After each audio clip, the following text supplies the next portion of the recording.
Inspiration responds to our attentiveness in various and sometimes unexpected ways. For example, when I began writing this book, I debated between the two titles, Inspiration, Your Ultimate Destiny, or Inspiration, Your Ultimate Calling.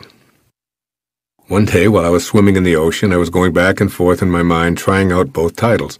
Still uncertain, when I'd finished my swim, I called Reed Tracy, who's the president and CEO of my publishing company at Hay House, from a payphone to get his opinion about the title.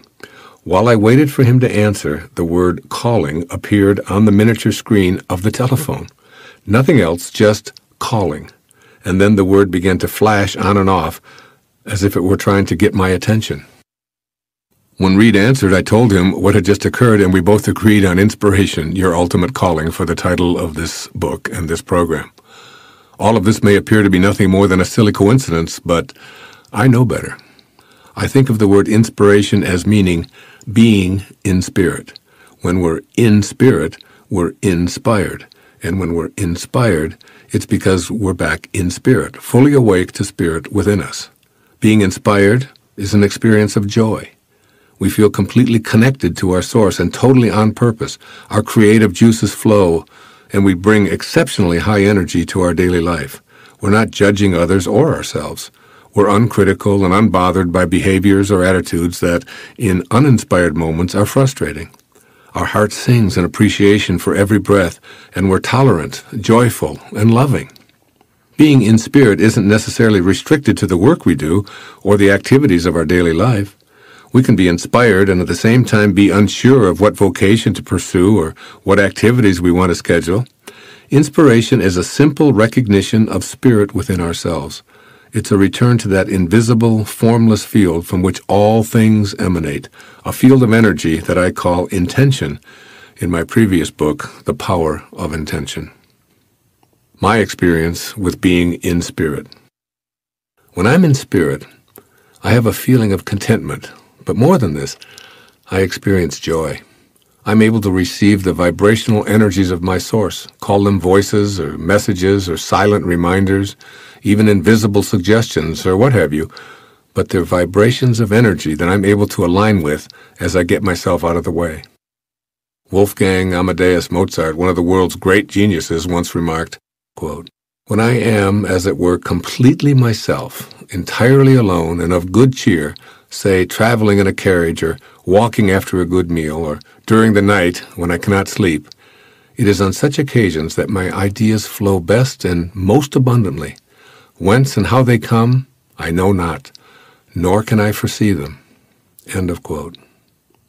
We don't have to be a genius to know what Mozart speaks of. The same force in a different way is flowing through you and me right now. I've learned to remove resistance to the free flow of this spiritual energy by reminding myself to align with it, or to be in spirit in my thoughts and my expectations. When I sit down to write, my desire is to invite spirit to express through me, and I encourage ideas to flow freely. Like Mozart, I'm connected as if it were to my source in spirit, thinking and expecting to be the instrument of my spiritual source. Ideas flow, and whatever assistance I need just shows up. And, like Mozart, I can't describe how the ideas come, and I can't force them. Staying in spirit seems to be the secret to this feeling of being inspired. I also find that inspiration flows in other areas of my life when my primary mission is like what Michael Berg so beautifully describes in Becoming Like God, Kabbalah, and Our Ultimate Destiny. Quote, "Just as every being is God's business, every being becomes our business as well." Unquote. That is, being inspired necessitates the willingness to suspend ego and enter a space where I want to share who I am and what I have in a completely unlimited fashion. When you feel inspired, everything works. The reason that everything works is because you have left the material, the physical world, the world of the ego, and you've moved into the world of spirit. And when you move into the world of spirit, into that invisible world, you get connected. And inspiration means inspired.